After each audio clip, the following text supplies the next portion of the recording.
Oke, sudah siap? Ya. Didengarkan baik-baik. Cerita pagi ini judulnya Nenek Moli si Penyihir. Apa? Nenek Moli si Penyihir. Ya. Nenek Moli adalah seorang penyihir jahat yang sudah bertobat. Ia meninggalkan guanya di kaki gunung. Di gunung itu banyak sekali batu-batu besar. Di gunung itu banyak sekali batu-batu besar. Nenek Moli sekarang hidup di pemukiman penduduk desa. Ia dipanggil dengan nama Nenek Moli. Untuk menghidupi dirinya, Nenek Moli berjualan permen. Nenek Moli berjualan. Penduduk desa meragukan niat baik Nenek Moli. Mereka tidak percaya permen Nenek Moli dibuat tanpa bantuan. Kalau Nenek Moli membuat permen berbentuk kepala beruang, mereka menyangka ia telah menyihir seekor beruang. Saat Nenek Moli membuat permen berbentuk anak kecil, mereka menyangka bahwa Nenek Moli sudah menyihir anak kecil menjadi permen. Mereka juga menuduh Nenek Moli telah menculik seorang anak dan menyihirnya menjadi sebuah permen. Padahal Nenek Moli membuat aneka bentuk permen agar anak-anak tertarik membeli. Kenyataannya, anak-anak memang tergiur. Mereka senang sekali membeli permen berbagai bentuk yang dijual oleh Nenek Moli. Karena orang tua mereka tak mau membeli permen, Nenek Moli seringkali datang dan mereka melihat orang tua anak-anak ini mencoba melihat bagaimana Nenek Moli membuat permen. Mereka itu penasaran bagaimana sih caranya Nenek Moli membuat permen. Suatu hari di dalam pondok, Nenek Moli asik membuat adonan permen. 1 ons tepung, 1 blok mentega, dan 1 ons serbuk coklat dimasukkan ke dalam panci. Setelah ditambah air, Nenek Moli mengaduknya terus-menerus selama 3 jam. Ketika adonan mengental, Nenek Moli menuangkannya ke dalam cetakan. Aroma gurih permen tercium sampai ke bawah jendela. Di situ tampak ada 9 anak bersembunyi menelan air liur. Mereka telah sering melihat bagaimana Nenek Moli bekerja tanpa sihir. Sayangnya, orang tua mereka tidak percaya cerita mereka. Salah satu anak berbisik pada yang lain, "Kita sudah lama tahu permen Nenek Moli tak berbahaya. Kini saatnya kita mencicipinya." 2 anak lain setuju. Mereka bertiga lalu mengendap masuk ke pondok. Saat itu Nenek Moli sedang mencuci panci bekas adonan permen. Kalau tidak segera dicuci, sisa adonan bisa mengeras di dasar panci. Nenek Moli tidak menyadari ada 3 anak pencuri yang masuk ke dalam rumahnya untuk mencuri permen. Ketika hendak mengangkat permen dari cetakan, barulah ia sadar. 3 cetakan permen berbentuk tikus telah hilang. "Ada yang mencuri permenku," gumam Nenek Moli. "Mungkin tikus-tikus yang rakus." jadilah mereka tikus selamanya. Gumamnya lagi sembarangan. Nenek Molly sama sekali tidak menduga 3 anak yang tadi mencuri permennya telah berubah menjadi 3 ekor tikus akibat ucapannya. 6 anak lainnya ketakutan dan berlari pulang ke rumahnya masing-masing. Hari itu juga 3 anak hilang dari desa itu. Orang tua mereka mencari ke pondok Nenek Molly. Nenek Molly heran. "Mengapa kalian mencari anak kalian di rumahku?" tanya Nenek Molly. "Aku sendiri kecurian hari ini. Barangkali ini hari yang tak baik bagi kita semua." Malam harinya, 6 orang anak yang selamat dari sihir tak bisa tidur. Aroma lezat permen Nenek Molly masih tercium di hidung mereka. Esok harinya, tanpa memikirkan akibatnya, mereka membuat rencana untuk mencuri permen milik Nenek Molly. Ketika Nenek Molly sedang sibuk mengaduk adonan di tungku, terdengar kegaduhan di luar pondok. "Wah, sepertinya kita harus mengendap-endap masuk lewat bawah jendela. Jangan, kita lewat pintu belakang saja," kata anak-anak itu. Akhirnya 3 orang anak berusaha untuk melompat dari jendela dan masuk ke dalam pondok. Mereka kemudian menuangkan sebagian isi panci ke dalam panci kecil yang mereka bawa. Nenek Molly menyadari adonannya kurang setengah.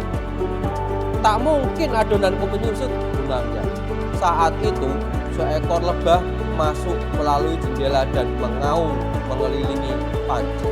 "Wah, jangan-jangan kamu lebah yang mencuri adonan permen milikku. Kalau kau tak bersikap sopan, tetaplah kau menjadi lebah selamanya." Ketiga anak yang mencuri adonan tadi berubah menjadi lebah.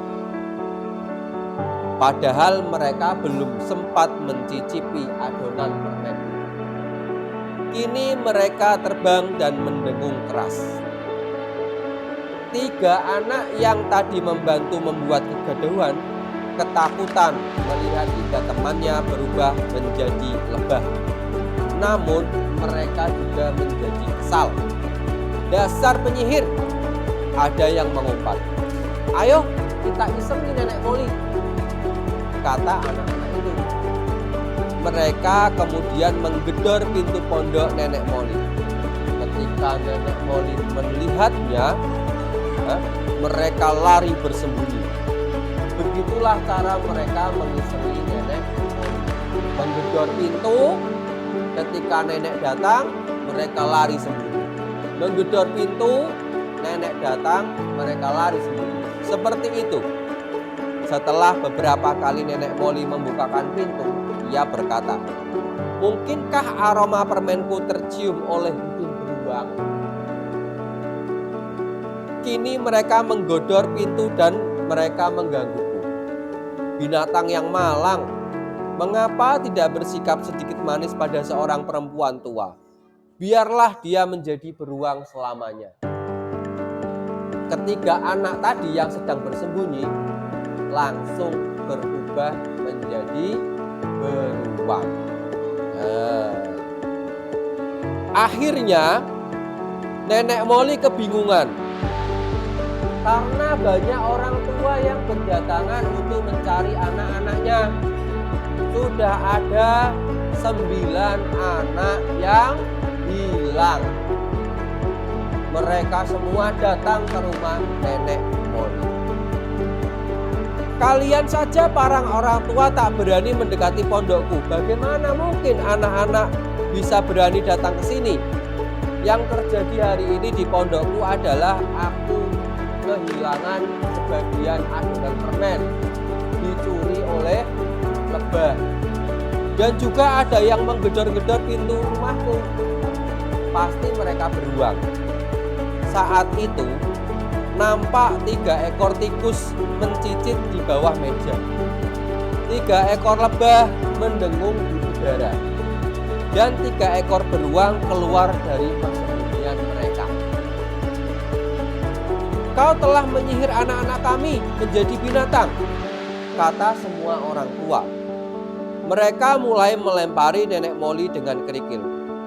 Aku tidak melakukannya, bantah Nenek Moli. Tapi orang tua tersebut tetap saja melempari pondok Nenek Moli dengan menggunakan kerikil. Bila binatang-binatang itu memang anak-anak kalian, itu pasti terjadi karena kesalahan mereka. Mereka telah mencuri dan mengganggu pondok tempat tinggalku. Penduduk desa semakin keras melempari Nenek Moli. Sekali penyihir, kau tetap penyihir. Kau memang tak pernah bertobat. Nenek Moli sedih dituduh demikian. Di tengah lemparan batu, ia berjanji, aku akan bersemedi untuk mengembalikan wujud mereka. Ini kulakukan agar kalian mau menerimaku tinggal di desa ini. Nenek Moli kemudian berangkat bersemedi di gua tempat tinggalnya. 3 ekor tikus, 3 ekor lebah, dan 3 ekor beruang mengikutinya. Mereka mengganggu semedi Nenek Moli. Tikus-tikus menggigiti jari-jari kakinya. 3 ekor lebah menyengat telinganya. Dan beruang-beruang mencakarnya. Nenek Moli menahan rasa sakit dan khusyuk bersemedi selama 3 bulan. Pada bulan purnama ketiga, binatang-binatang itu kembali menjadi 9 anak yang nakal. Dengan hati lega, Nenek Moli membawa mereka kembali ke pondoknya. Ia memberi mereka permen buatannya, lalu menyuruh anak-anak itu pulang ke rumahnya. Namun, masih ada 3 anak nakal. Mereka mencuri permen di atas meja tanpa setahu Nenek Moli. Dalam perjalanan pulang, ketiga anak itu berubah wujud lagi. 1 menjadi tikus, 1 menjadi lebah, dan 1 menjadi beruang. Dengan sedih, 6 teman mereka menangkap mereka dan membawa mereka pulang. Sampai rumah, mereka menceritakan kejadian sebenarnya. Tikus mencicit, lebah mendengung, dan beruang mengaum seperti membenarkan. Para orang tua segera menyadari semua itu terjadi gara-gara mereka tak mau menerima Nenek Moli yang berobat. Mereka kemudian berbondong-bondong mendatangi Nenek Moli dan meminta maaf. Mereka tidak menyalahkan Nenek Moli lagi atas perilaku 3 anak mereka yang masih berwujud tikus, lebah, dan beruang. Nenek Moli berkata, aku akan bersemedi kembali. Semoga Tuhan bisa mengampuni anak-anak itu. Saat cerita ini tersiar dan didengar banyak orang, Nenek Moli masih bersemedi sampai bulan purnama ketiga. Tak ada kabar apakah semedinya berhasil. Namun, semua orang kini percaya Nenek Moli merupakan penyihir jahat yang benar-benar telah bertobat. Itu tadi cerita tentang Nenek Moli, si penyihir yang sudah bertaubat. Tapi dia diganggu dan diisengi oleh berapa anak nakal? 9 anak yang nakal. 6 anak berhasil kembali menjadi manusia, sedangkan yang 3 masih menjadi hewan apa saja? Beruang, tikus, lebah. Kenapa mereka kembali menjadi?